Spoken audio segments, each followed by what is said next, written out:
Jonathan Frizzy alias Ijong dan istrinya Dena Devanka akhirnya sepakat berdamai. Mereka sama-sama mencabut laporan terkait dugaan kekerasan dalam rumah tangga atau KDRT di Polres Metro Jakarta Selatan. Atas putusan ini, Benny Simanjuntak selaku paman Jonathan Frizzy berjanji untuk berhenti ikut campur urusan rumah tangga keponakannya. Hal itu disampaikan dalam video yang diunggah di kanal YouTube Star Story pada Kamis 14 Oktober 2021. Mengenai alasan cabut laporan, Benny Simanjuntak menyebut hal itu terjadi karena Dena Devanka tak menyangka kalau Ijong juga punya bukti visum soal KDRT.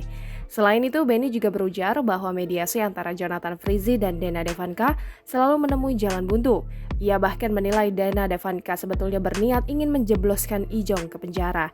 Namun, Benny juga memberikan alasan pasti Jonathan Frizzy dan Dena mencabut laporan terkait KDRT tersebut. Benny Simanjuntak menduga pihak Dena Devanka merasa terancam pidana meski Ijong memang ingin berdamai.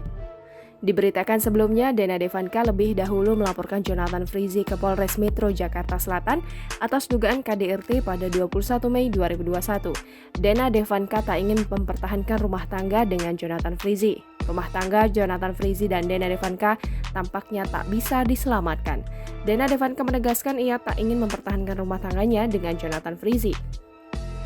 Hal itu disampaikan dalam video yang diunggah di kanal YouTube Intense Investigasi pada Kamis 30 September 2021.